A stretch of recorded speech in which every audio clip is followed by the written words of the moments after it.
presentation, for anybody who didn't catch the part that I said, if anybody has questions or comments or doesn't understand anything, please feel free to shout out or get my attention during the talk, because I want to make sure that we're all on the same level, and like as far as understanding objects, JSON, and then we're going to get into some AJAX at the end.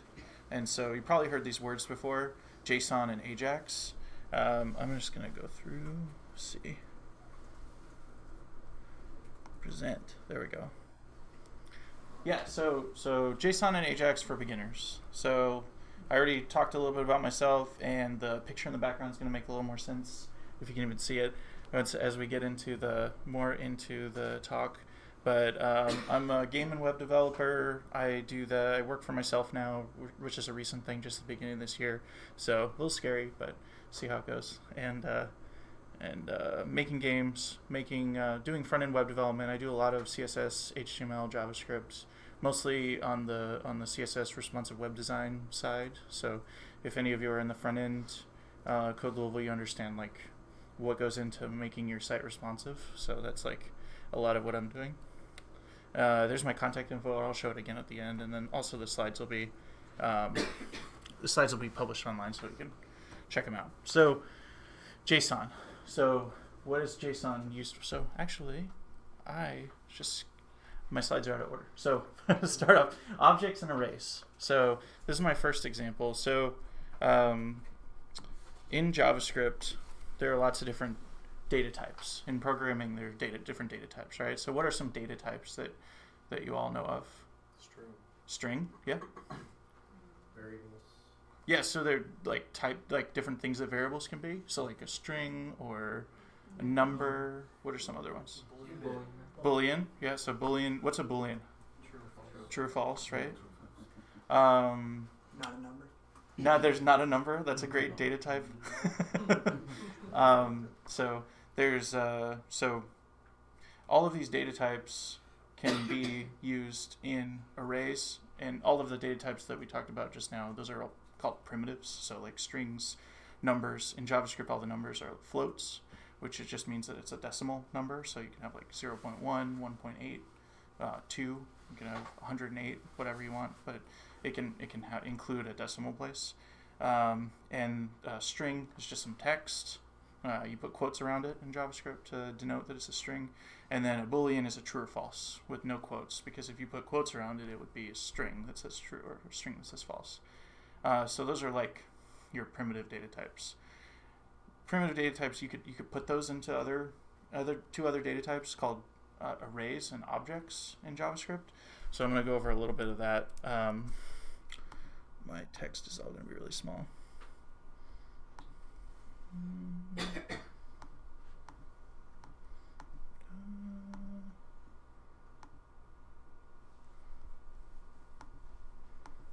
Okay.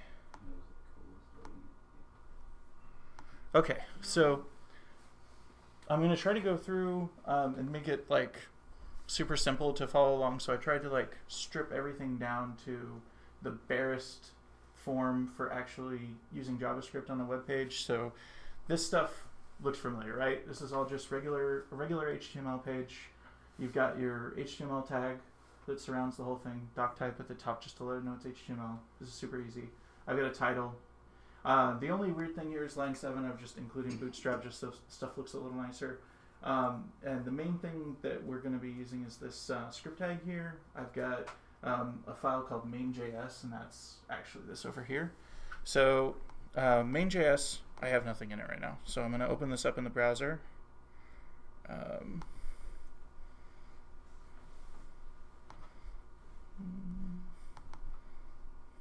Okay, so I've got nothing.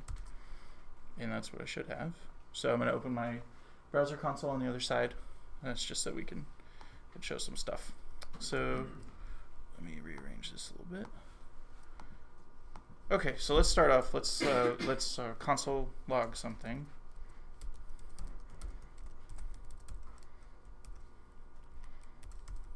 I'm going to refresh the browser over here. So we see that that's working. So the JavaScript file is being used by the HTML file. It's actually showing my JavaScript. So let's start off with something really simple. So I've got my example over here. So, okay. So I am interested in socks, like interesting socks, weird colors and stuff like that. And I wear different ones every day, and I try to match them with different colored shoes. It's just like a weird thing I do. And I take a picture and put it on Instagram. So let's do this. So let's say we've got a variable, and let's call it sock color. And what's a color? There's somebody name it color. Purple. That's a good one. So I've got that. Okay, so now I've got a variable. It's got a string purple. So I'm going to console log that.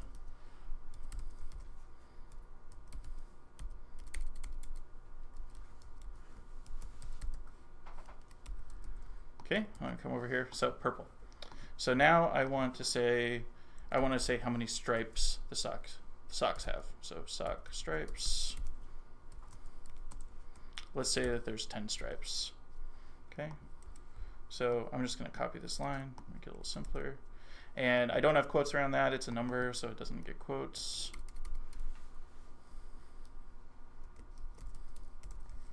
So I'm going to console log that one too. Okay, so now we've got hello purple 10. So now what we could do is we could say we can use what's called string concatenation. It's where you take strings and you string them together. So you can, if you think of it like forming sentences, like a word can be a word in your string, or it could be a variable that you're inserting in. So let's say my new socks are, and then we're going to insert the color. So to add strings together, we use the plus sign. So let's say sock color plus, and they have this many stripes.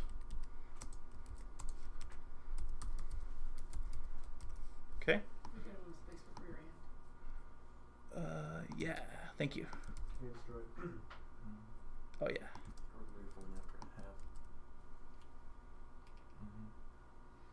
Let's see what that does. Ah, I got too many spaces, but other than that, it's pretty good. Okay, so pretty easy stuff, right? My socks are purple and they have 10 stripes. Okay, so the next thing that I'll get into is like, what if you have socks that have multiple colors? Like what if every other stripe is a different color? So let's go ahead and make a good data type for keeping track of multiple things is an array. So let's say sock colors equals, the way that we do arrays in JavaScript is with square brackets. So I've got this empty array, and now I can put stuff into it. And so let's say the first color is purple, and then what's another color? Blue. Okay, so let's go ahead and change that to sock colors. Okay, so now we have this array. It's saying my new socks are sock colors, and it puts in the comma. It doesn't space it out, but we could do some fancy stuff to do that, but whatever. For this purpose, I just want to keep it simple. So my new socks are purple, blue, and they have 10 stripes. Okay, so let's see here. So we've got strings, numbers, objects is the next thing. We've got arrays. Objects would be the next thing. We could do booleans, but it doesn't really fit with this, so I'm not going to do it for this one. So let's do an object. So how do we start how do we do an object in JavaScript? Curly brackets, yeah. So let's say sock, or let's just say new sock, new socks, whatever, because everything's a pair of socks, right? So we'll do curly brackets, and then inside of there we can use some of our previously made variables, but we can also just define the variables inside of the object. So everything in an object is a pair, a key, and a value. And so we start off with the key. So let's say we just had the key, and then on this side is value. And if it's a string, you have to have quotes. So what would this be? Let's do sock stripes. So we don't really need to say sock stripes, so let's just say stripes. So new socks, it has stripes, and then let's say how many stripes we have. We have 10. And then let's say colors. Colors.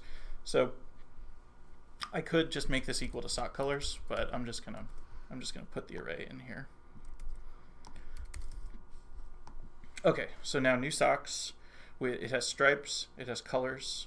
If you add multiple pairs of keys and values, you have to. I'm just gonna go over here, and I've got an equal sign in there. That's not right.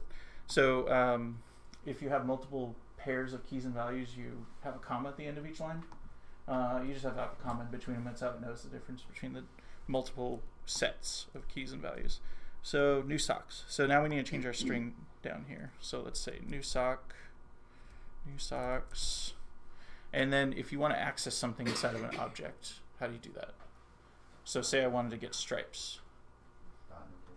Yeah, so you do dot stripes. Well, actually this is colors, so I'll do colors. And then over here we got new socks dot stripes. Yeah, so there's two different. I'm gonna do that so you can see it, because we have a problem where nobody can see the lower third of the screen. So there's some. I heard somebody mention that you can also use square brackets. So there's two ways to access something on an object in JavaScript. There's the dot notation. There's another thing called dictionary, I think. Is that what it's called, Eric? Dictionary? I don't know. So you can also do this. You can also like do it by name, and then these would have quotes. And I think you can. The reason why you would use the bracket one is so you can put another variable into it. So like if you have like something that dynamically goes through and adds those on, you would want the brackets so that you can put something into it. But for this, let's just keep it really simple. Stripes, dot stripes. Everybody got that so far? So we've got this really simple sentence that we're forming, but now we're using stuff from an object. So my new socks are purple blue and have 10 stripes. So it's exactly the same as if we had these separate variables, but we've got this nice object that contains these variables instead, and each one has a key, so we can access it by that key. So we've got arrays and objects. And now we basically know JSON, because JSON is JavaScript object notation, which basically means that it is writing text in the right format for a JavaScript object. And so what JSON can have, it can have arrays and it can have objects, and it can have mixed arrays and objects. With JSON, you just have to have the outermost element has to be either an object or an array, and that just means the curly braces or the square braces. So let me go back to the presentation. So objects and arrays. So JSON, JavaScript object notation. It sounds way fancier than it is. All it is it's the way that you write a JavaScript object. There's a couple of different things about it. Like you have to have your quotes around everything, and I'll get into that when we're going to take a JavaScript object and then convert it to JSON to show the difference. But what are some things that JSON's used for? So there are hundreds of things that JSON's used for, but these are some main ones that I could think of off the top of my head. So talking to another site's API is a pretty cool one, and what that means is, does anybody know what API stands for? Application programming interface. Yeah. So the way that I remember it is, if I remember the acronym, it's Application Programmer Interface. It's what a programmer uses to talk to an application. Instead of your application, it's usually what a programmer uses to make an application talk to another application, or one part of the application talk to another part of an application. But it's also it could be the documentation for some kind of code that you've written. You can actually like call the docs the API. That's like the different functions and things that you call in that library or whatever piece of software you're using to actually like use it. And so it's just whatever helps a programmer use that application. So you can use JSON for transferring data moving data. You can use for moving from the front end to the back end, back into the front end. Mapping. There's like in games and also in like Google Maps and stuff, where there are like arrays of data. JSON gets sent over and like places all these tiles to make a map, so that it like, you know how your map like gets pieced together as you get signal and stuff like that. You can use it for storing data. So a really good example of that is if you're in Code Louisville, if you're you've probably heard of MongoDB. I think that they use that for a database. So MongoDB, CouchDB, some other database things, they're called NoSQL databases, and that means that they don't store things in like the normal like relational table kind of structure that things like MySQL and Postgres and stuff use. They use JSON, and so some of them, like MongoDB, uses a thing called BSON, which is a little fancier JSON, but basically it's just that object that I showed you, objects and arrays, and you can, yeah. I have a quick question. Sure. What's the real appeal of the NoSQL approach? Because it seems like it sure is easy to get your data all screwed up when you're working with that. Yeah, so there are a lot of opinions about that. My really apolitical version of an answer is that people like it because it's easy to use, it's easy to get into, but I can even debate that it was kind of hard for me to learn how to use it. But it's flexible because you can change your structure on the fly. You can have like with a regular database, you have like rows and columns and stuff, and those columns you kind of want to set those up in the beginning, and it takes some work to change that stuff later. But with NoSQL, you can kind of change things on the fly. That being said, they are, in my experience, a little more unstable, and so I agree with what you were saying. Like, I haven't used them. When I saw it, I thought that doesn't look like a good idea. Yeah. This is Neo4j, it's a graph database. Is that Neo4j? I've heard of that. So we spit out like these huge models, and then we have to traverse and crawl them. But with like our relational database, you go from here to here to here to here, and we go here and then out and then here and then out. And you can, graph like, traverse, like yeah, a you can tree. go super fast and go back around how you want. It just depends on the structure of how you actually move your data. Because it's not always like one-to-one. It might be, one to this, who's also in this, and let you go. There's a lot of good applications for both. It just depends on like what you want to use. But the performance-wise, I'm not going to bog us down with debating all of it. Performance-wise, do you notice any? I haven't done enough with it to know. I'm really front end. Okay. Yeah. Just curious. Yeah. Just curious. I've done all this stuff that I've done with databases has been pretty quick because it's really basic stuff. So I haven't really done a ton with it. Check it out. It's really cool. There's also a thing built into the browser called local storage, and that uses JSON also. That's a really cool feature if you ever get into more building like single page web apps and stuff where you can have like the browser, have the person's browser store information about their, like what they were doing on the website or something. So say you can have like an app experience in as a web app instead, so you like they don't have to install anything, but all of their data could be saved. So we've done that for a couple games before. So that kind of gets into this like saving a player data. So like a really easy example is like a high score. So if you have a game like you were talking about, you were just making a game, like if you could store a history of scores, or like you said it's a matching game, so you could have like how long it took you to complete it, or like how accurate you were or whatever, and you could save like a history of that. You could store that all in local storage. You don't have to have a database and fancy server set up. You could just like in that person's browser save that, and next time they come back you could load it back up. So that's really cool. So any other uses of JSON that more advanced people like know that they've like used for, or anything that's not mentioned? Configuration. Okay, yeah. Like you'll get really used to JSON with your config. Yeah.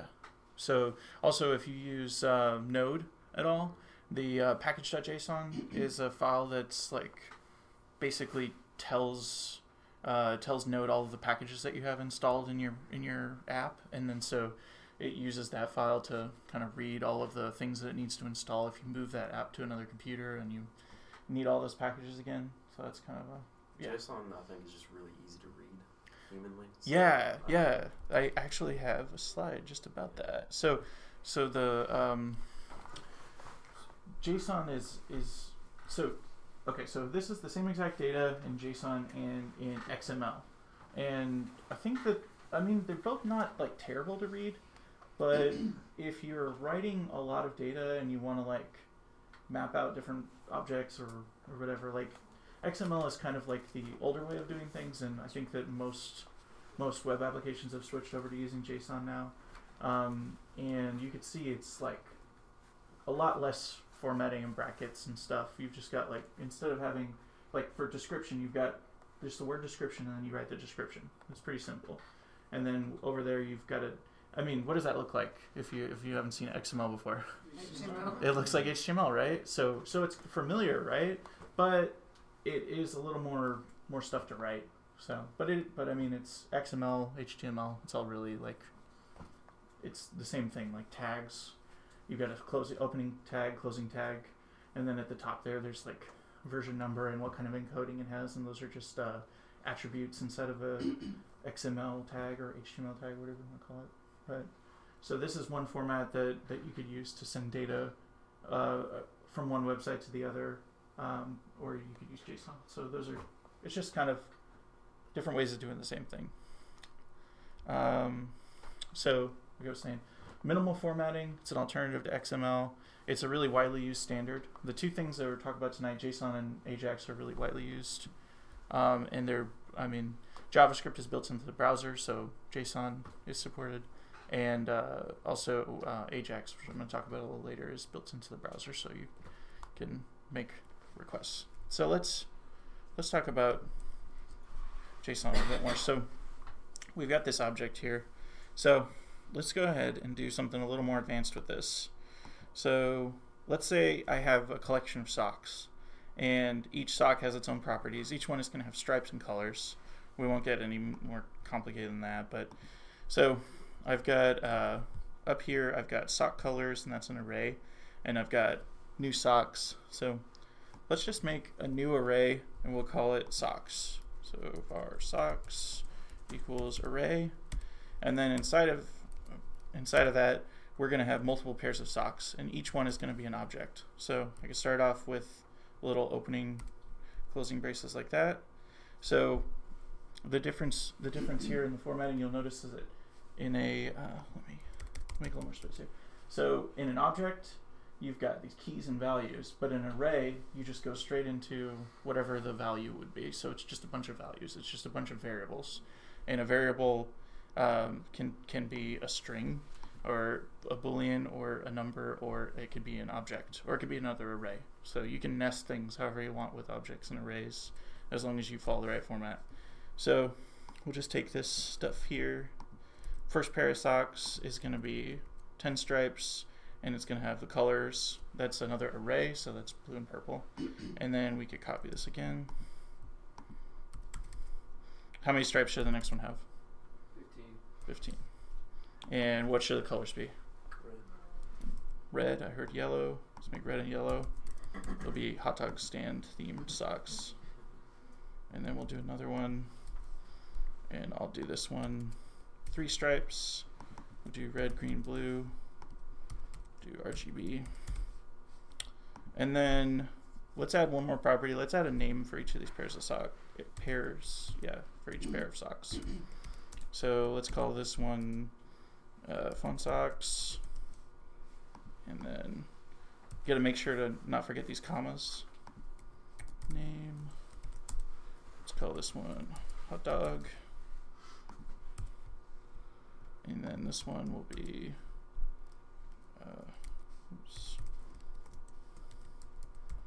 Reggie Biv, even though I don't have all of the colors. Comma. Okay, so I've got 3 different pairs of socks. I'm gonna zoom out just a little bit there. Okay, so we want to console log all 3 of these. So how would you do that? How would you recommend I do that?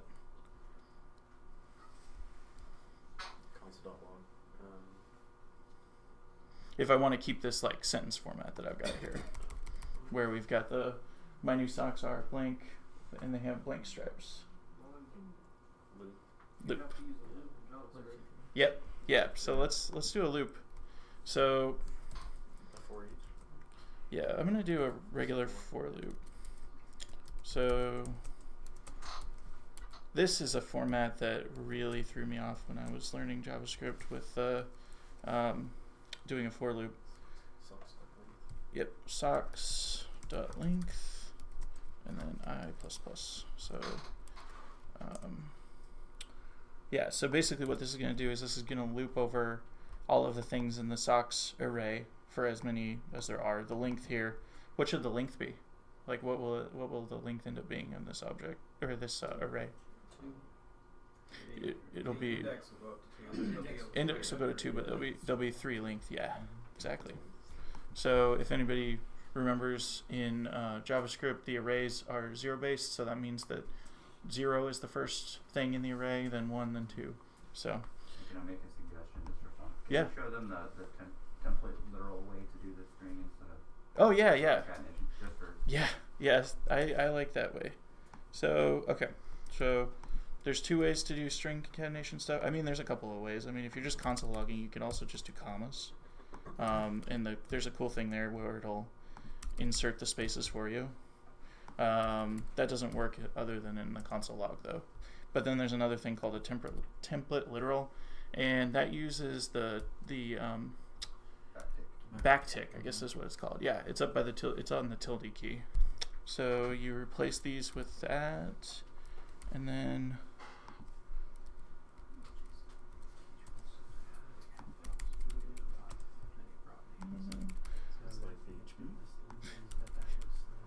yeah. So it could delete all these, and then how do I do the variable parts again? Are they $sign, curly brace? $sign curly brace? Use the $sign. Wouldn't you need jQuery though? Isn't that a jQuery option? Nope. Yeah. This is a new like ES6 thing. Yeah. New ES6 thing. Yeah, so ES6 is the new version of JavaScript. So if you ever see like ES6, ES 2015, whatever, those are versions of JavaScript. ES is for ECMAScript, which is like JavaScript's real name. Did I do that right? You need 3 backticks. 3 backticks. Is it 3? Oh wait, no, hold on. That's it is just 1, sorry. That's some markdown stuff. Yeah. I saw your code editor. I saw the new being highlighted. And I guess just picking Yeah, I think it's just a mistake. that up. Let's see what happens. Let's get rid of this. Save. It's better. Everybody use that from now on.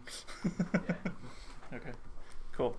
So, except for that it made my string all red now instead of green, so it throws me off a little bit. But anyway, so we're gonna loop through this. So I put the console.log inside of the loop. Oh, this is really low. There we go. So I'm going to need to make some changes here because if I just do this, it's going to try to. It doesn't know that my array has 3 things in it. So what I need to do is I need to say socks and square brackets and what that does is every iteration of the loop, it's going to insert the number that it's on. The index will change every time. So the first time it'll be 0, and then the next time it'll be 1, and the next time it'll be 2, and then it's going to say, okay, I've got to the length of the socks array, so I'm done. So you have to change new socks. yeah. Thank you. It's nothing worse than writing code with 40 people watching. No, it's okay. I like the help because I make sure I get it right. So right here, so we've got 3 different console logs are happening. It's going through the array. It's each of those objects. It's pulling out the color. Oh, we don't have the name. That's a new thing we got to add. So my new socks called, and we'll do this for inserting a variable into the new template string thing. Socks and if I want to get the name out of it, what do I need to do? .name. So there we go. So now my new socks called fun socks are purple blue and they have 10 stripes. And then the next one and the next one. Okay, so now we've got an array of objects. Okay, so now that looks a lot like JSON to me. So let's take this and convert it to JSON.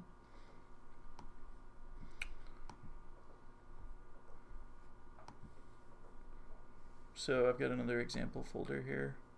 I'm going to show these side by side. I've changed the way my array looks a little bit. So I'll copy that in.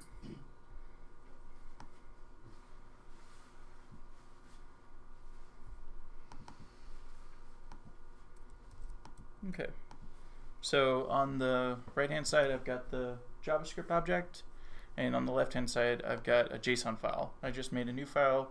It's socs.json right here. I'm going to take all of this and I'm going to copy it over. And my text editor is already telling me that I've got some messed up stuff here. So see all of these. Does anybody know why that's happening? Because the volume. EB quotes, yeah. So let's go ahead and put quotes around these. So the other thing that I totally forgot to do.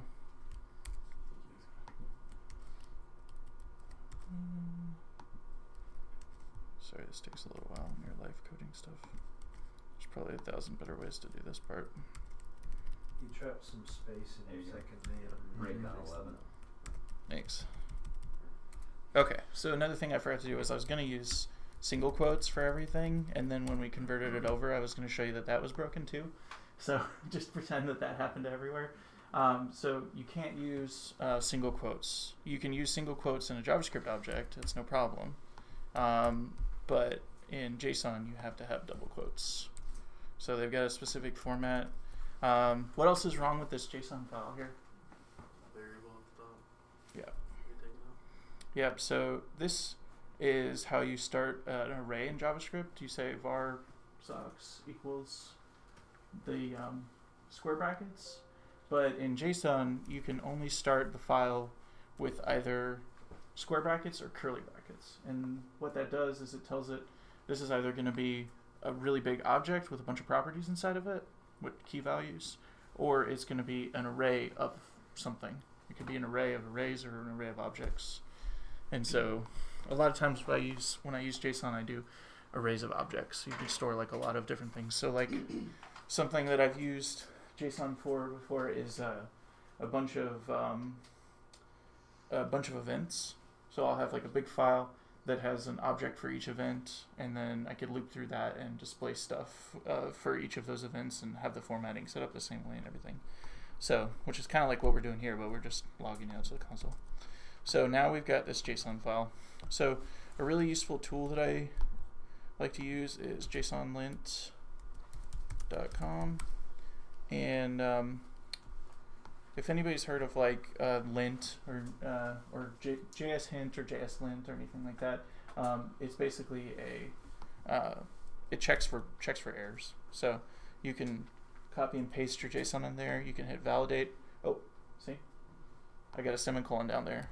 You don't have any semicolons in your JSON. And then once it's fixed, I can copy it back, or I can just make the change, and then it's all good. And then I use this a lot because sometimes when you have a file that's like a JSON file that's like 300 or something lines long, you don't want to have to figure out like, oh, I missed this comma here, and then it'll tell you right there. It'll tell you exactly what's wrong. So I really like JSON lint. So we got this JSON file now. So now what can we do with this? Like this isn't something that can be just read by our JavaScript like this object can be. So what we have to do is we have to do something special to be able to read that. So that is where AJAX comes in. And so I've got an example here. So this is going to retrieve some sock data. And so we've got some stuff that we're going to build here. And this is probably going to be a little tricky to have this. So it might be a little simple, but just to mention it because they're side by side, there's a big difference here with the JSON is that you can't do your logic in there. Yeah. That's just the data. It's Whereas in JavaScript, you can do both. So this kind of helps separate those two pieces. Yeah, that's a great point. Like the the main reason why you would want to do this is for that reason, like to separate the data out, because if you're like transporting data from one place to the other, you don't care about like transporting all that JavaScript logic or anything like that. You just want to send the data, and then something on the other end is going to figure out what to do with it. So you're just sending the raw data, just exactly what you need. So I've got this example here. So for this part, because there's this thing called CORS, which is like cross-site scripting, what that means is that if browsers prevent scripts, which is like JavaScript, from running from a different website than the current website that you're on, and it's a security measure. It's also really annoying when you're developing things. So you have to run whatever you're using AJAX in. If you're using AJAX in your project, you have to run on a web server. And there's a lot of ways to run web servers. I'm not going to go over that part, but for my purposes, I just have like a really simple web server it's like a Python thing that's built into Mac OS X. I could just run it. So I'm going to I'm going to open that up. So AJAX example.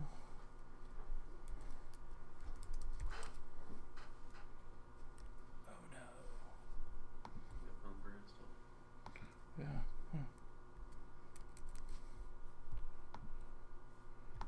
I'll use my cheat sheet real quick.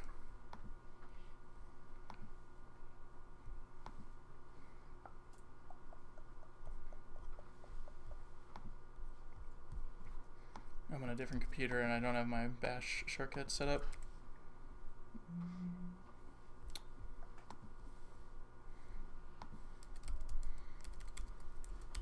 Oh my goodness, what am I doing?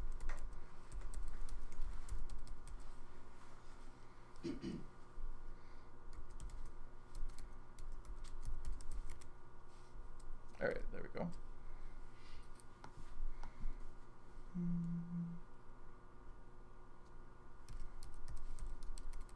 That should just work. Why isn't it working?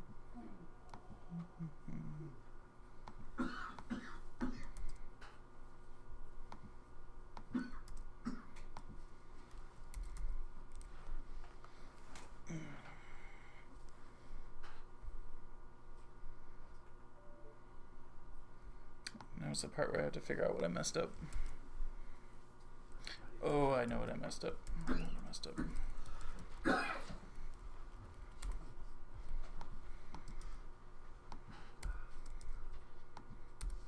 There we go. Okay, so this basically what I'm doing here is I'm just running a web server. You can use any kind of web server that you like. You can use Apache or Nginx, or I'm using Python has this thing called a simple HTTP server. It's just a really easy way for me to fire this up. So this simulates what like you would actually have if you had this on your server. So I've got a really simple HTML file here. It has a button and then it has a div down here. And so this button, it just has retrieve sock data, and then I've got Bootstrap to make the page look a little nicer.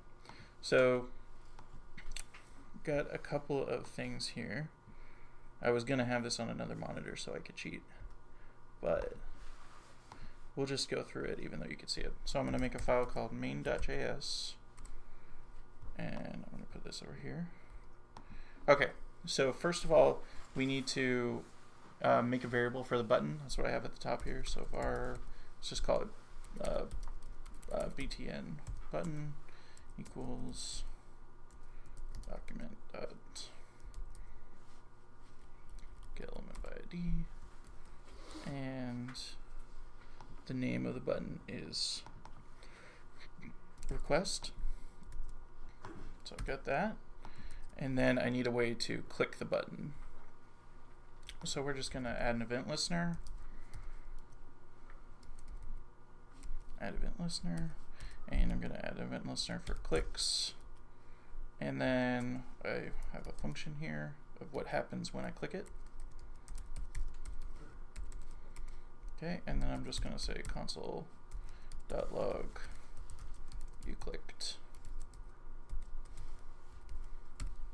Okay. Put a semicolon there. Okay. So now I'm going to go back over here. Click the button. Oh. It's using my cheater file. Okay. You clicked. Okay. Simple enough. Button. You click it and it says something in the console. All right. So the next thing that we need to do is we're going to try to get this JSON file, and we're going to try to retrieve that JSON file from our index.html that has our JavaScript running. So next thing that we need to do is this is a function that's built into the browser. It's called XML HTTP request. So I'm actually going to go back to my presentation here. So AJAX. AJAX stands for Asynchronous JavaScript and XML. And so what that means is that when you load your page, you load your JavaScript on your page. An AJAX request is something that you're going to be doing. You can do at any time. It doesn't have to be right when the page loads. It can be when I click a button. It can be when something tells my application that some data is ready. It could be something that comes back from a request and you don't know when it's going to come back. That's the asynchronous part of it. So it's a request that can happen out of sequence with the rest of your code. So in JavaScript, everything is asynchronous. So if you say, like, I'm going to receive, I want to go look for this data, and then I want to make a new variable called ed, and then I want to set ed's age to 4, and then it's not going to do those things in order. It's going to say, send that request, now I'm going to make the variable, now I'm going to make the age change, and then the request could come back after that. It's not like going to wait for that request to be finished and then do those next steps. It's going to do things in the order that you tell it, but those things might not be finished yet by the time you get to the next thing, and that's what the asynchronous part is. So asynchronous JavaScript, that part makes sense, and XML. So what's the XML part? Because we're doing JSON, right? So the XML HTTP request is this thing that's built into the browser that lets you make requests to other web pages and look for files on other places. And it traditionally used XML. Like I was saying, like JSON is a kind of a newer replacement for XML. So should it be AJAX? I don't know. I mean, it's kind of outdated that it has the X in there, honestly. And I became a web developer about 3-4 years ago. I've never used XML for anything. So, I mean, I'm probably not going to really. So I just think of it as, okay, AJAX is this thing where I can go send off and I can receive data from someplace, from a server somewhere. I can make a request to a server to get something. And so it's used to send and retrieve data. It's a widely used standard. And so got this example that we've already kind of started. So if you see this part here, XML HTTP request, it's kind of one of those things in JavaScript where you just have to remember that that's what it's called, and it doesn't exactly match up with what you're doing. The HTTP part makes sense. I mean, because you're making a request, and it's going to retrieve data using that protocol, which is like what you use to receive HTML pages and everything. So and then you've got these you're going to have these responses back that are going to give you these codes, and I'll go into a little more what the codes mean, and that has to do with HTTP. So I get the HTTP request part, but the XML part is just kind of outdated, and you just kind of have to remember that that's what it's called. So let's make a new one called sock request. So I'm going to make a variable called sock request. So set it equal to new XML HTTP request, and that's a function. So I'm going to have the brackets there, or the parentheses. So I'm going to go through this step by step. The easiest way that I remember to do this stuff is from the outside in. So I'm going to say sock request, there's a part of the XML HTTP requests. It's another one of those things where you just have to remember the name of it. It's called onReadyStateChange, and what that means is that when it's when the state has changed, then it's going to run the function. So function. So got that, and then that's one major part of it. The next major part of it is opening the request, and this is the part that actually matters the most because it's where you're going to tell it to retrieve the data from. And I'm going to do that inside of the button, just because like instead of this you clicked, we're going to be actually receiving some data. So let's do sock request dot open. There's two parts to this. There could be three parts to it, but we're doing it in like a simplified way, so you can combine them later when you get a little more comfortable with it. The type of request that we're doing is a get, because we're going to be getting some data from somewhere. There's another one where you can do a post, and that's if you're like submitting a form or you're like sending some data somewhere.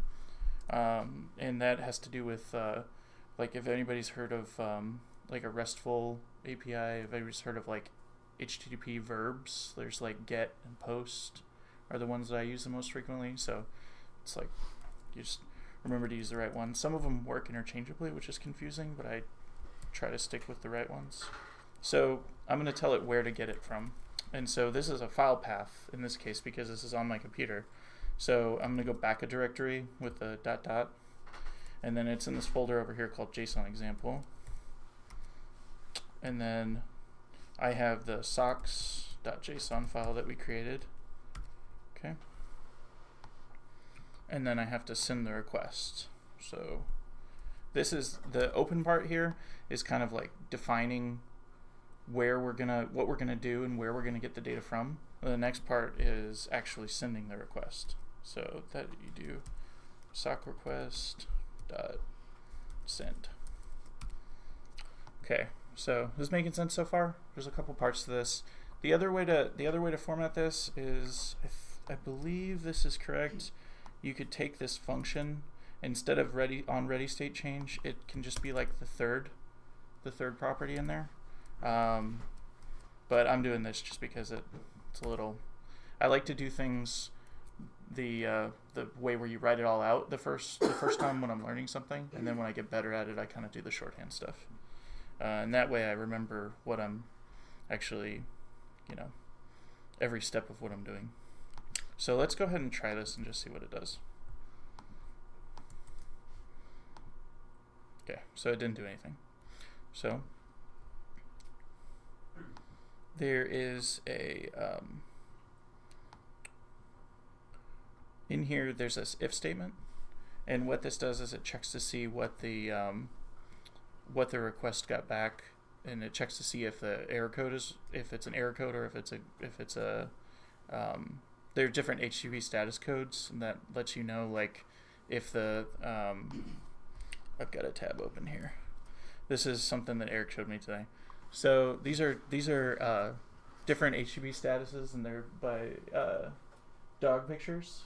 So this is kind of a fun way. I didn't even know about this until today, but I'm checking it out for the first time with you all.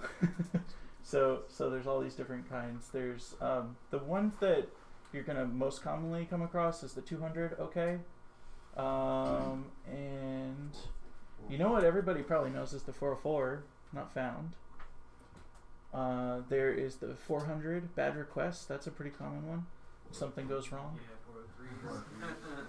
CSR up to 403 forbidden. Yeah, 500 common. Let's see, where's the 500?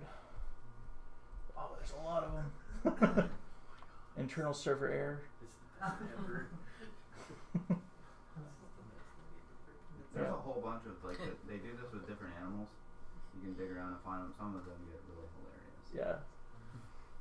Yeah, I didn't know about this until today, so thanks, Eric. So what we're looking for is the 200, which is just plain old OK. So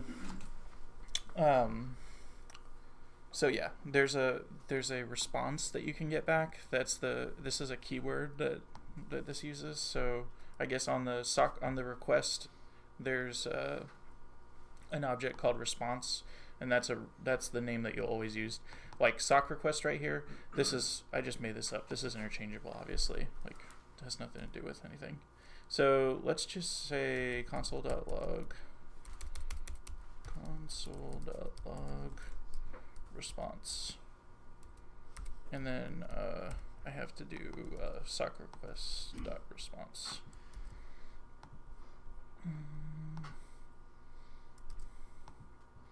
Okay. So that's like the bare minimum for doing a AJAX request.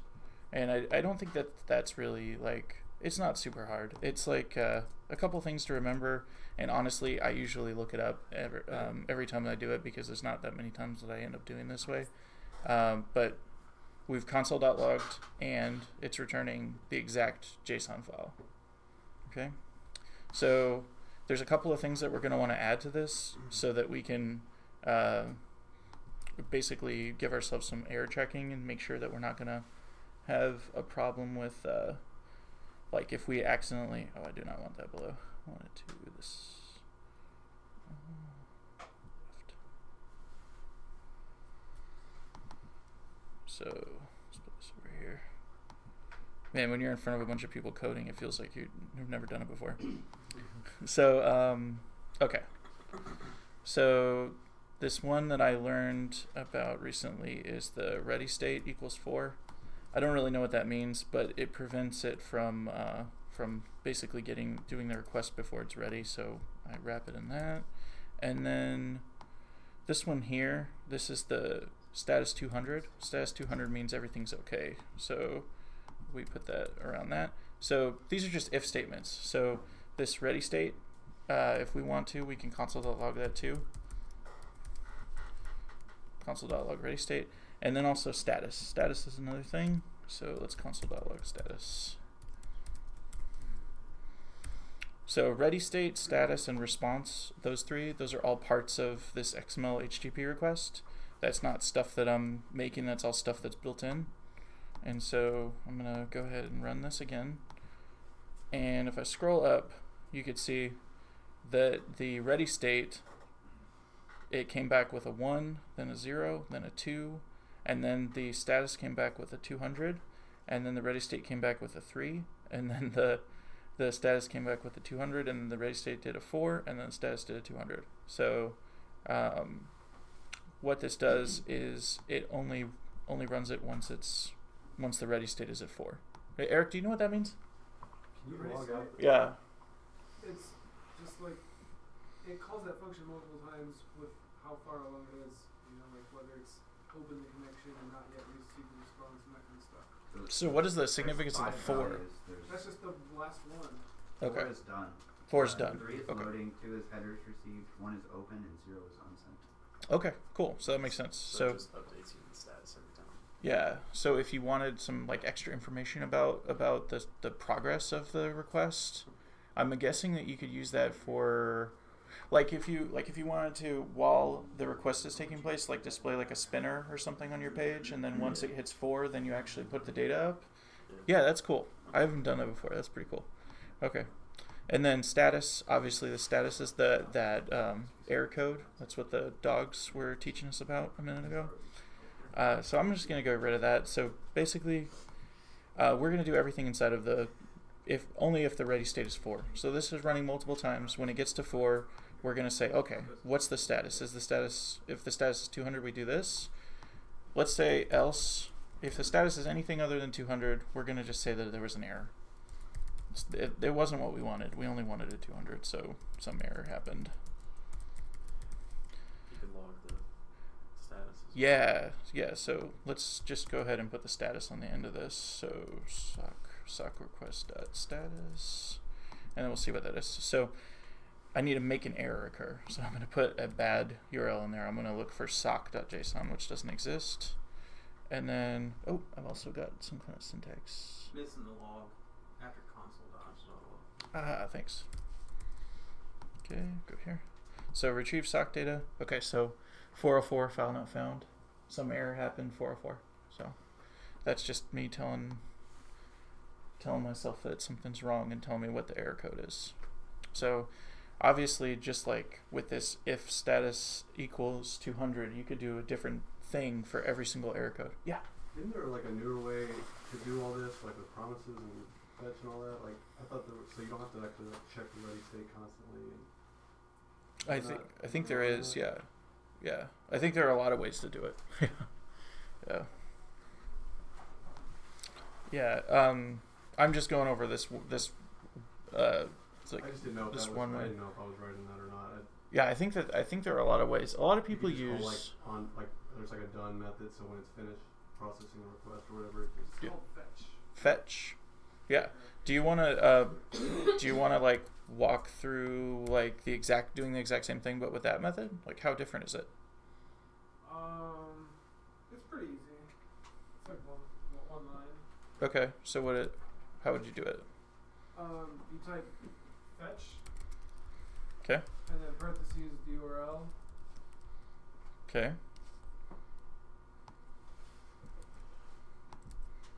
And then at the end of that dot then, which is like a normal like promise thing, which is like, so fetch returns a promise, which is like a data thingy that represents something that might happen in the future. Right. And it has a then function, and the then function takes a function that gets called if it actually happens successfully. Okay. So I'll put a function in there, and I've got a typo. I'll And fix that that. function fetch will return, or fetch's promise will return the response. So the argument to that function will be response. And in there, you want to return like response.json.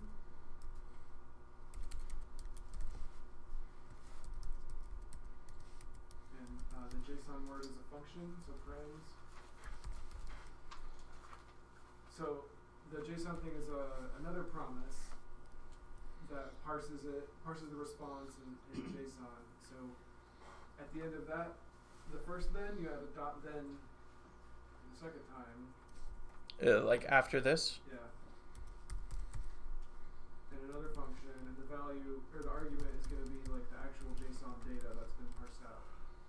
So I'll just call that data. Yeah. And then you can log it there.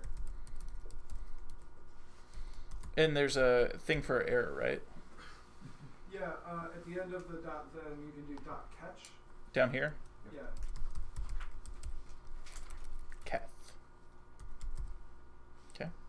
And then that takes a function, and the argument will be the error. A lot of people do error. So that would be like this up here. And instead of status error, I'll just do full error. Okay. And I'll do the same thing? Yep. Cool. And then I would put this inside my button. Or I'd put this in a function and then put that inside my button.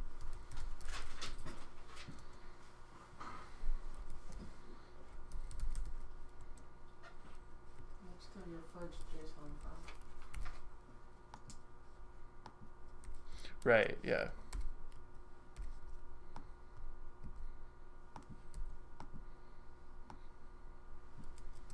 Okay, and then down here under you clicked, I'll just comment that out, and then I'll do this.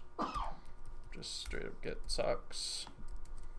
Does that seem right? I think that's right. Nice. And it already parsed it too. Nice. That's really easy. Cool. Yeah, that's better.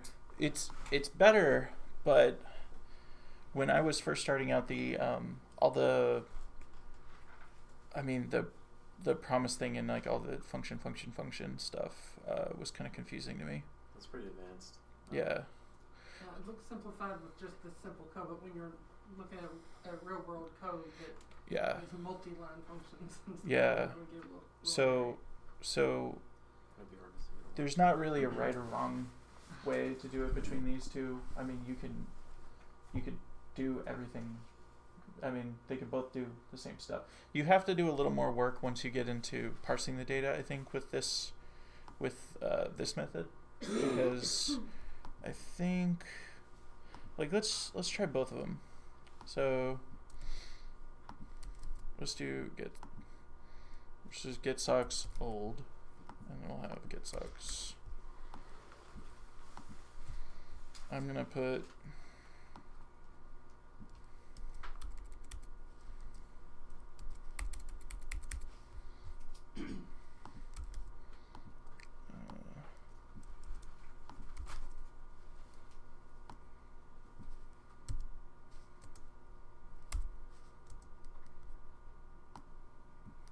okay, so we've got old way and the new way, and then I'm gonna do run the old way down here, run the new way down here, both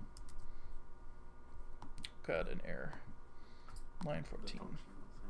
When you have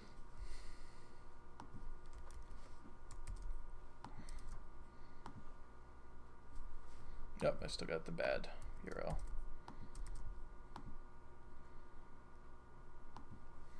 Well, one didn't do anything.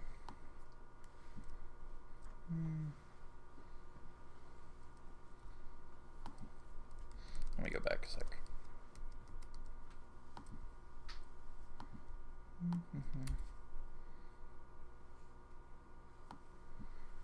This is the fun of doing everything live. Hopefully this isn't super boring.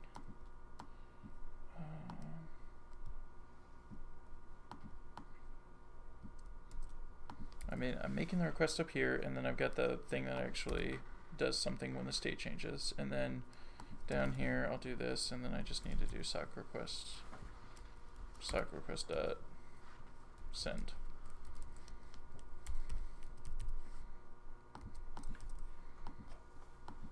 And then fix that. Oh, tried to capitalize it. Okay, so now I've got both ways. So yeah, the other thing that I think you mentioned, that it's parsing it. So what that means is with the old way, the response is coming back as a text string, and this way it's coming back as an array of objects. And so one extra thing that you would have to do on the old way is take this request. So what I like to do is I'll say like var data equals, and then I'll do JSON.parse, and that'll take, I think that's right. Yeah, that's right. Yeah. And then I'm just going to console log data. So what it's doing is it's taking a string of text that all the text is in the right JSON format, but JavaScript doesn't know that it's a JavaScript array or a JavaScript object. It thinks it's a big string, and so what's that? Could you also evaluate it as code, and then it would just set it equal to an object, and then it would be, since it's in JSON format and we're using JavaScript kind of automatically recognizes. I think that would work, but I was told never use eval. Was that still correct, Eric? Yeah, I've never used that. I was told early on never to use eval because it's like a big, it's like very security dangerous, risk. right? Yeah, you want people to be able to read code instantly, but I think that would technically it would work, it would work. but yeah, it's probably bad practice because of the security risk.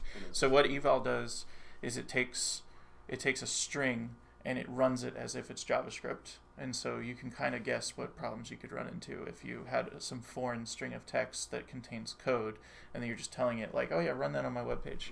So yeah, eval's usually bad. I think that's the very worst that can happen. It's like, what's the worst that could happen? Like code injection. anything. Yeah. Yeah, What's the anything. worst? You can put whatever you want in there. You can put anything you Yeah. want in that string, and it'll go ahead. Isn't it kind of kept away from the file system? yeah, but if you're so it's like if a person's like filling out a form with their sensitive data on that form or something, and they insert in the text field, like say they want to send an email or something or whatever, and they like type a bunch of JavaScript code in there. If you have something that's evaled that, or if you, I mean, it could just run that and like send a request to someone else's server with that information in it, or I mean, there's a bunch of weird stuff like it. There's like crazy possibilities, that infinite possibilities of bad things that people could do. But yeah, okay. So JSON.parse, it takes the string and it tries to parse it into JSON, and then saving that as data. And then I'm going to console log the data. I'm going to go back over here. Now we got the same exact thing. Both things are returning the same exact thing now. So there's some there's advantages to the new one for sure. I mean, it's depending on your style, it could be simpler. But anyway, so let's do something with the data. So I'm just going to, let's just go with the new one because we know how to do both now. And so this stuff isn't really useful anymore. And instead of leaving it there, taking up space, I'll just get rid of it. Okay. So now data. We got our data console.logging. So now we want to actually do something with the data. So you could just say return data. And then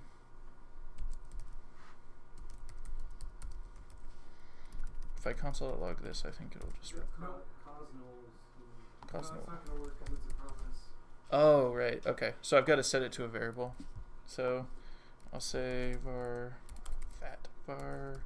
data equals empty array up there, and then down here I'm going to say, well, I'm using the name, so I'm going to say my socks. And then down here I'm going to set my socks equal to data. And then I'm going to run this, and then I'm going to console log my socks.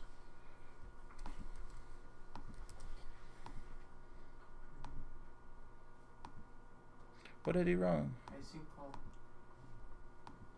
Yeah, yeah. It's asynchronous. So.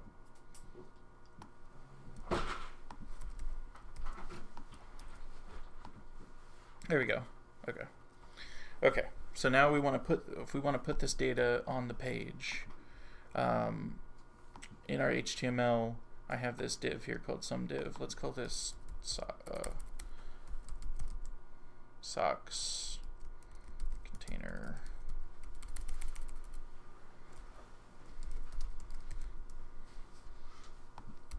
Having trouble today. All right.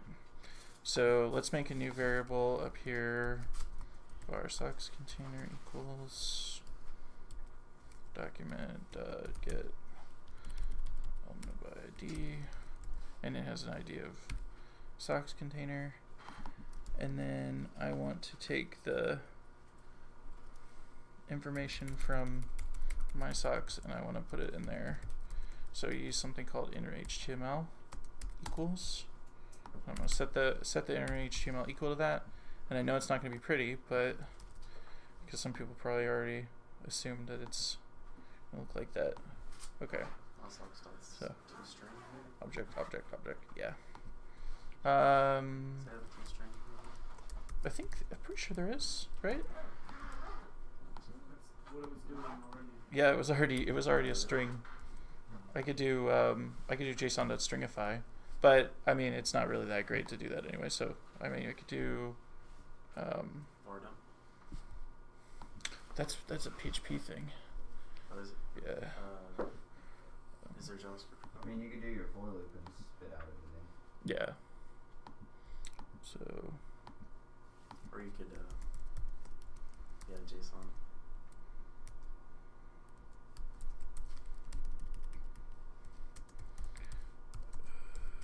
I think that's right. You spelled stringify. That shouldn't matter. Stingify. Still, You I'm still missing an got R. to STR. There we go. Okay. Okay, so now we've got a bunch of ugly data spitting out onto a page. So we need to do something a little nicer with that. So we can use the new string literal thing. So let's say var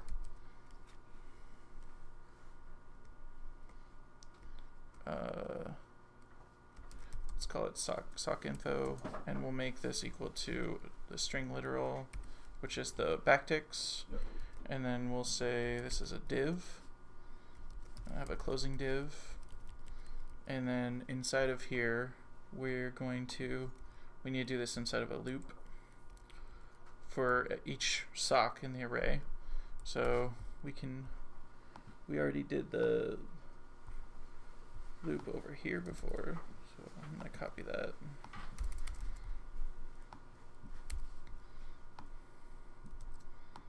So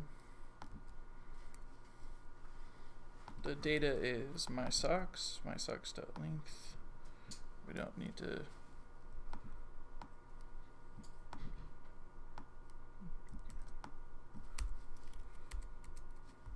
okay, and then sock info we can do plus equals, and then it's going to add one div for each one. So I'm just going to say sock in there. It's not going to actually display any of the data yet. I'm just trying to get it working. Okay, so there's 3 of them, right? So we've got 3 divs with some stuff in it. And so now inside of this loop, we could say my socks, and then just like we did before, I for the index, and then name, and then we got to put that inside of the are these called what are they called, the variables in the template literal thing? I don't know. It is. Yeah, so there we got the names. So this is that fancy format for putting it in there. The other way that you could do it, like if you're not used to the new ES6 way, is have quotes and then do a plus and then plus and then quotes. So these both do the same thing. This one's a little friendlier because you don't have to keep doing quotes and plus and quotes and plus, but it might be a little easier to understand if you're not used to the new thing yet. So doing the same thing, I'm just doing them twice. So I'll leave that there. So we've got this div. Let's just do BR. And they're called placeholders. Placeholders. That's a good name. So let's do let's not make them too big. Let's do H3. The other cool thing about these is I think you can do like indenting and fancy stuff like that. Yep, So you can multi-line. make it look like regular HTML. So I could do a p tag, and then I'll do another p tag. So we'll say colors, and then copy this thing in here. Colors, and I'll make this strong so it looks bigger. And then the other part was how many stripes they had. Let's do stripes. Is that all making sense? So that's kind of cool, right? So this is kind of like if you wanted to get more advanced with something like this. This is templating, and this is like the like. It's a little nicer now with ES6, but it's kind of a really bare bones way of doing templating. You could use something like handlebars, which would let you do some more advanced stuff. Like if I was doing this with handlebars, I could easily loop over all of the colors and like have separate like span tags or something for each one and like give them the color or whatever I want. But this is just really simple for what we're doing here. So if I do, I'm just going to give them a border.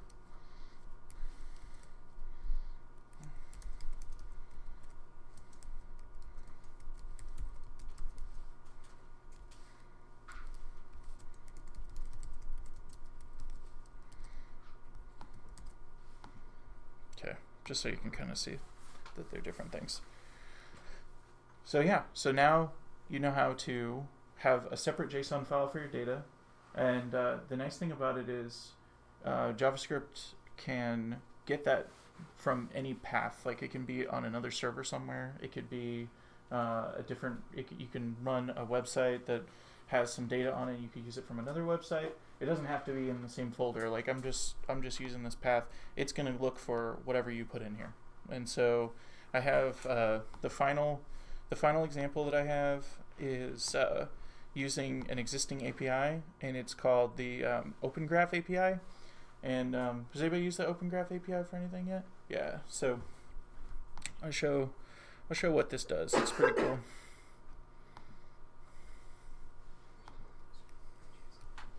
So the Open Graph API, it's a series of meta tags that you can include on your web page. And I would really recommend this, like if you're doing your Code Louisville project, if you're doing like a personal portfolio site or something, like if you include this stuff, there are different properties. So there are different things like OG title, OG type, OG description. OG stands for Open Graph. It's a thing that was, I think, originally developed by Facebook. But now there's, like Twitter does their own version of it too, and different ones do different versions. So if you ever have shared a link with somebody on Facebook and you see that it expands and it has all this like information about the page and you didn't put that in there, and sometimes it has like a preview, like a picture, that's the Open Graph data is actually filling that in.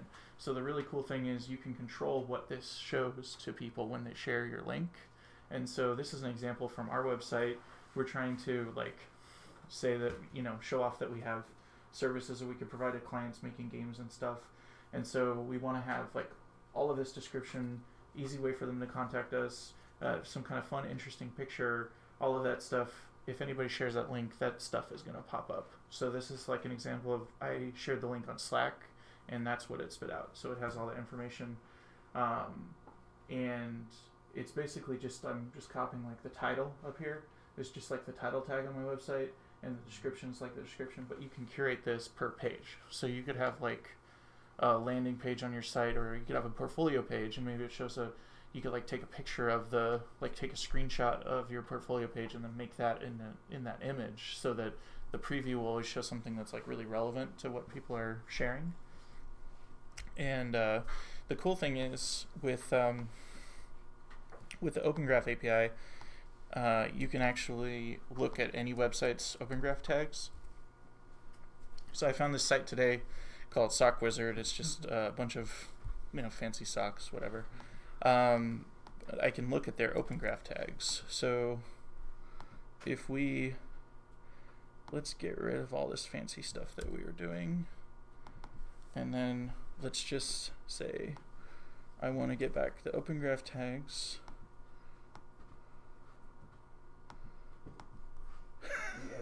The editor's freaking out. That's hilarious. It's like, how do I wrap or not to wrap? How do I wrap it? Okay, so I'm just gonna console.log the data that it gives me back. So I'm doing the same exact AJAX thing that we did before, unless I deleted too much, but we'll see. And then I'm missing something. Then is it extra? Okay. Okay. Yeah, thank you. Hey, I need you to hang out with me all the time. So I clicked. It's returning this data. So inside of here, there's this object.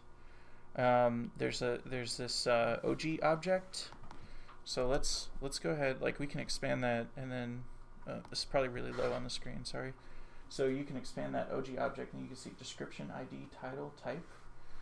And so we could do that same exact thing that we did before.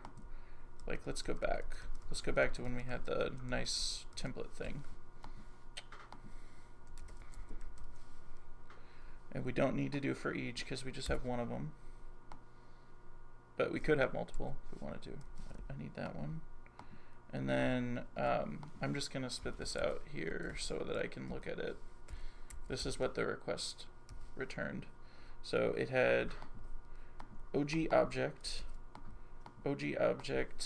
dot description, OG object dot ID, OG object dot title. Let's just do those for now. I got rid of the dot ID. I don't really care about the ID. That's like a number that's not for humans. Okay. Okay, so this is all inside of data, so I'm going to do data dot that. And then I'm going to go here. This is the title, so I'm going to do that, and then title is what I meant to do. That, and then I'll just put that inside the p tag. And even though this still says my socks, I don't need that. I don't need that. You have to change your fetch back. Your URI. Yeah, thanks. So if you sign up for a Facebook developer account, they actually give you an insane amount of free data to play with on this graph. If you ever need data to play with on your code mobile project, it's a great place to go get free open source data. Missing on line 16. Okay. Oh, that's that problem again where I have the extra. The idea where the name comes from, Open Graph. It's a graph data structure. Okay. Like you were talking. Yep. Can't read property title undefined. Why do you have to call it graph? I mean, I understand it's from math, I but mean, it's a graph. a graph can mean so many things. Sure, but it's a graph constructed layout.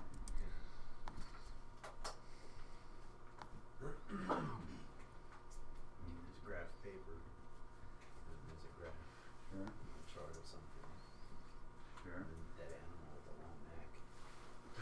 I mean, if you want to yell at naming, That's just yell at appropriate. JavaScript because It's we got within Milker Shy. that object. It's wrapped in. It's inside of this Yeah. sock You're gonna wizard. be a little deeper, so you could just put Well, brackets one of 0. the names, the right. syntax is what gets me in JavaScript. Bracket 0. To just skip past that first. Swinger code.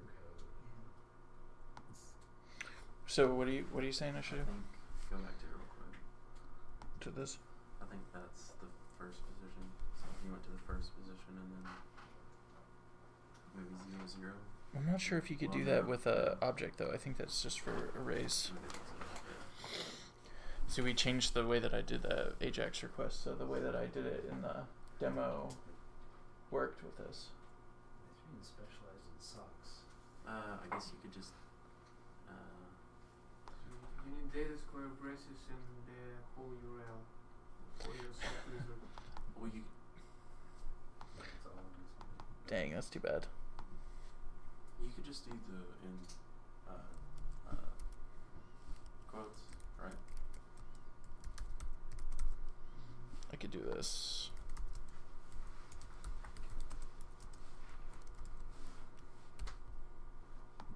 Yeah, that works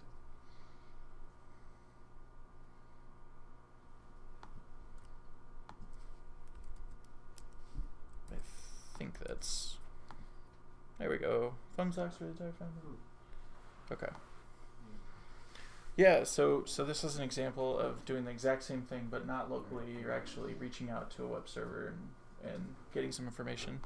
So that's Your description's great. We carry a full line of neck. yeah, they need to work on the description. That's off. Oh, it's that Yeah, graph that's the thing thing that we're we're talking talking about. Yep. So embedded in the fetch is the get ready on state and the verification, right? Yeah, so Say- you're actually Yeah. dealing with a promise here. That's what you're saying. You're Yeah, returning a promise, so it's actually waiting to make sure that that comes back. The promise Yeah. is literally, I promise you will get something from this. Ah, so it does all that for you. And if Okay. you don't, then it hits a catch. And Oh. the catch is the error handling. Okay. So the So then is only when that promise comes back.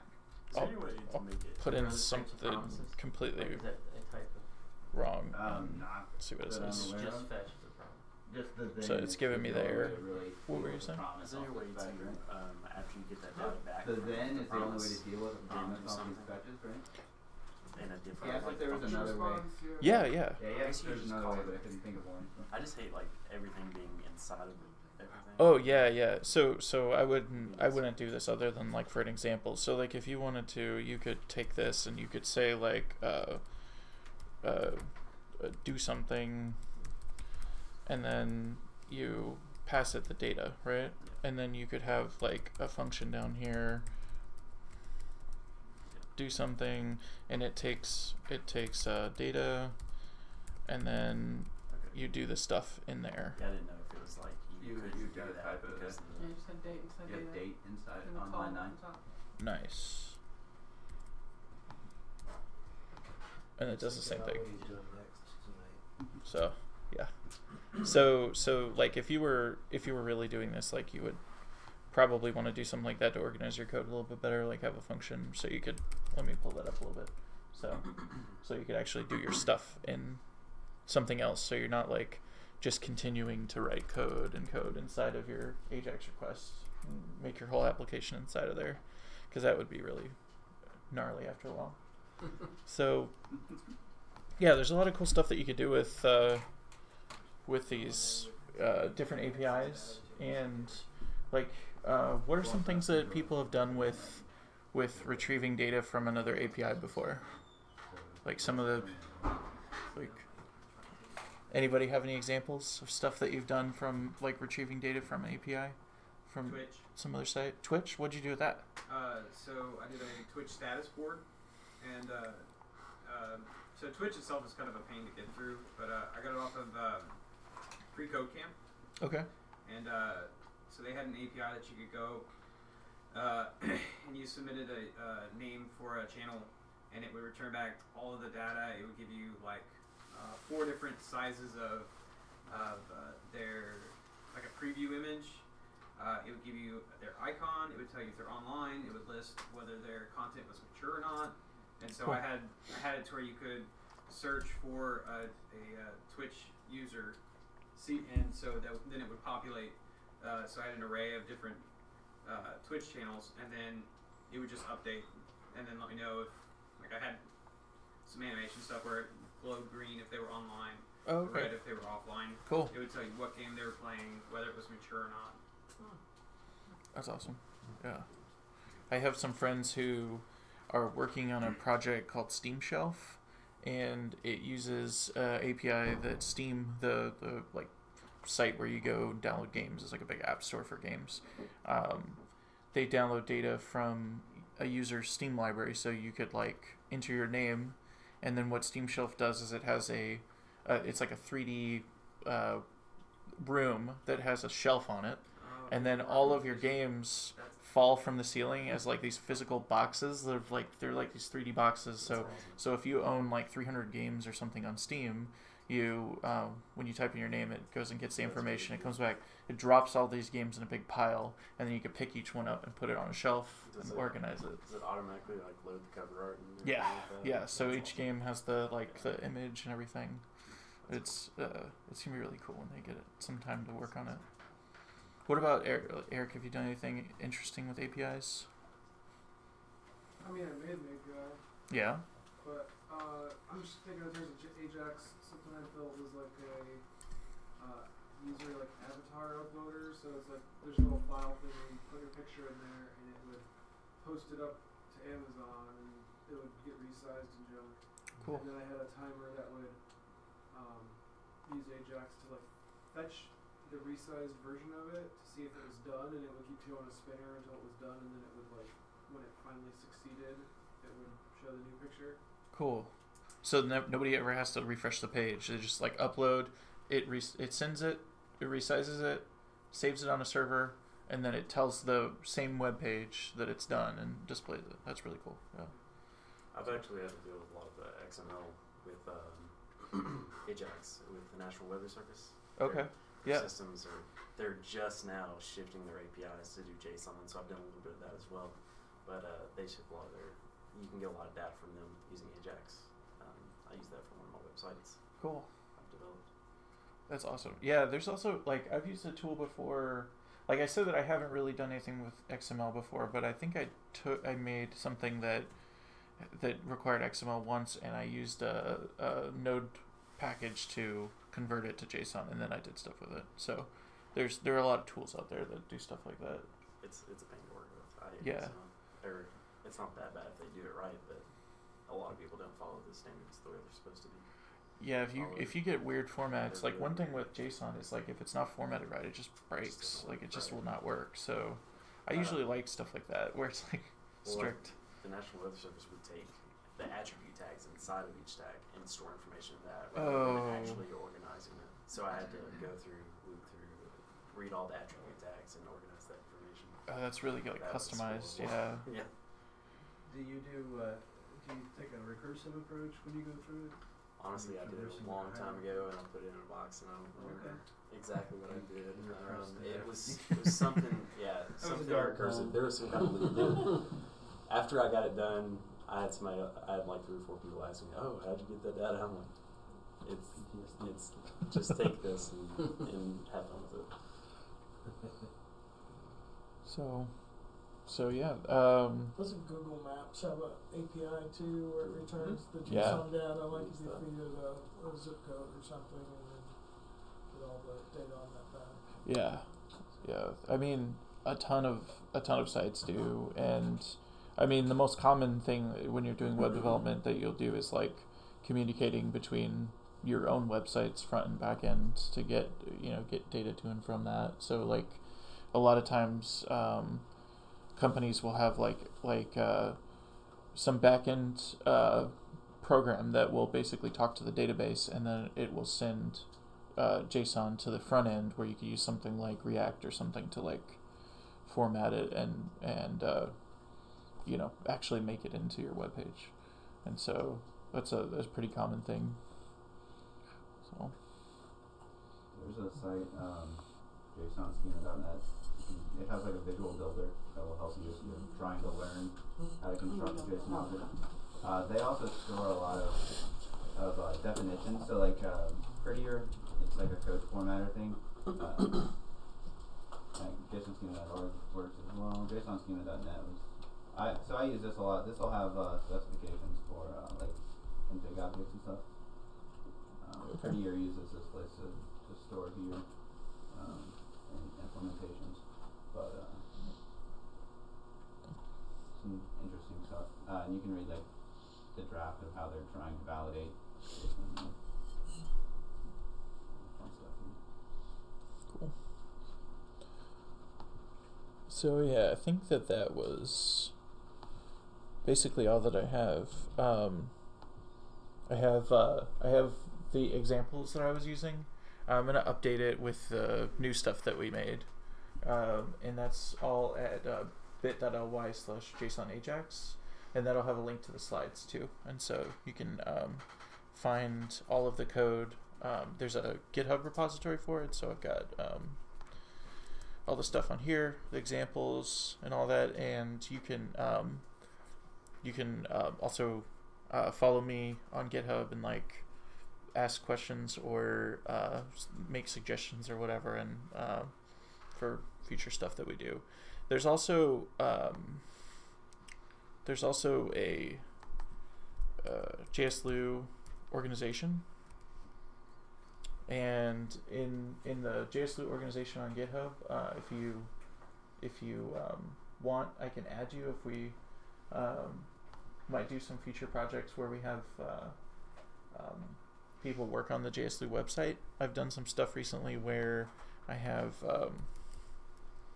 you might recognize the way that this looks, because what I did was I took the Louisville Tech calendar and I ported it over to the JSLU site. So the way that this works, actually I forgot something's wrong with the favicon where it's not showing the right favicon, but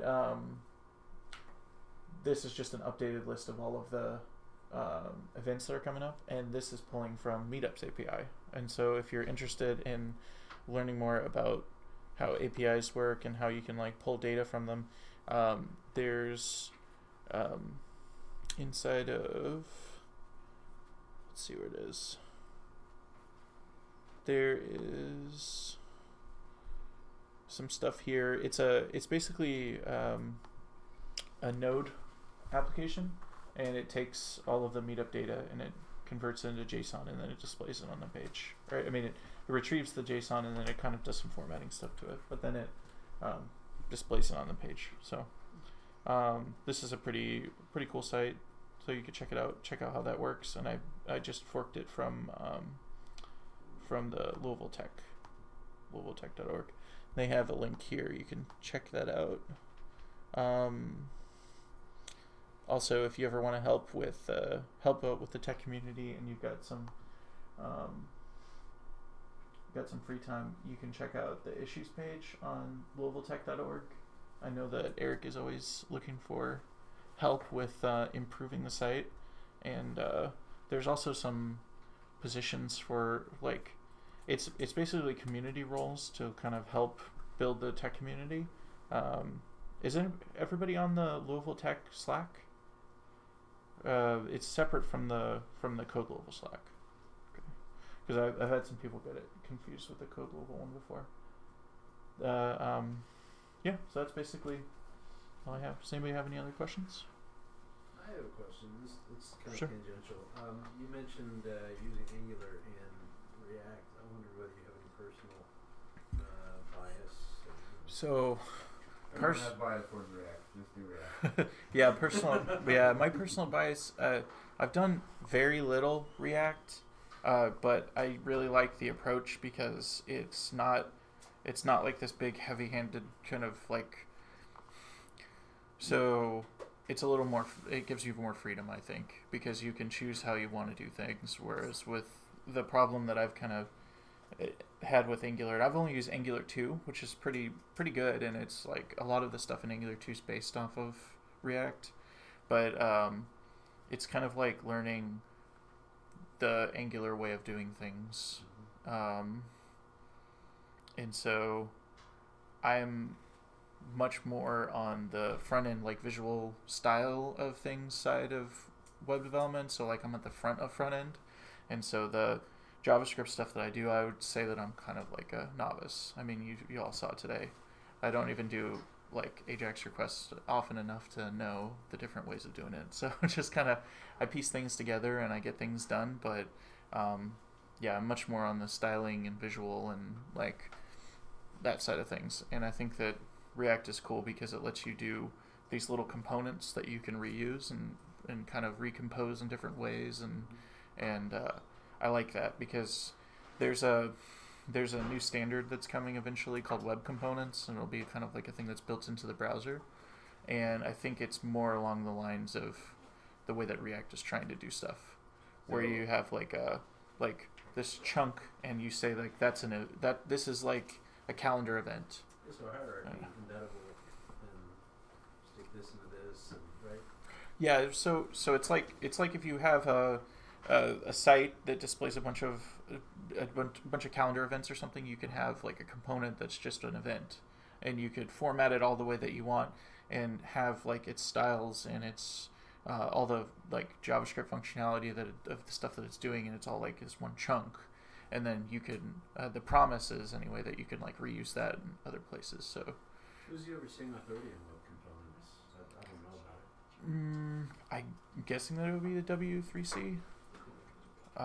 But you know, it's companies are haggling over trying to we can do it this way, we can do it this way, and eventually the open standards community will bless some combination of everybody's ideas. Honestly, the way that the standards get formed is kind of like voodoo to me. Like I hear about it once in a while, and it's like, oh, like this is a standard now. But it's like, then it's a couple of years before it's implemented in all the browsers, and it's like this stuff where we were talking about ES6, like you could do that stuff in Node for quite a while now, but I still can't do that stuff in the browser consistently. I could do some of it, but it's like when new features come out, there's always a bunch of it's always sketchy on whether you can actually use them or not. It's not like, hey, there's this new feature to the web and then everybody can use it right away. It's they're relying on the browser. Yeah. So as a front end guy, do you typically try to stick with what browsers can do, or do you use the latest stuff to make it easier on yourself, and then use something like Babel to make it readable by all the different browsers? Most of the stuff that I do is I stick with what the browsers can do. I mean, I use some fancy stuff on the CSS side because I use like Sass or less or stuff like that, like preprocessors, and I have stuff where I could do like the workflow on the most recent project that I'm using. I'm using Gulp, and that is like a task runner that lets me like take it was specified by the company that I have to use less, so I'm using less, and then I run it through this gulp thing that has like all these processes that it does that like add like vendor prefixes and all that stuff, and so I could basically write it the standards way and it handles it for me. But that's on the CSS side. With JavaScript, it's, you know, there's a little more hoops to jump through. But for the most part, most of the sites that I work on are like IE 11 or higher, so I don't have to worry about too many old things. So, thanks everybody. Thank you. Yeah, thank you. Good job. I'm gonna put up the this again. I'll also share this link on the meetup page, and so if anybody wants to check that out afterwards, and then I have my contact info, and then if anybody wants to see all these socks, I'm doing this thing where every day I take a picture, put it on Instagram of whatever socks I've got, and I don't know why, but it's been pretty fun so far. How many pairs do you own?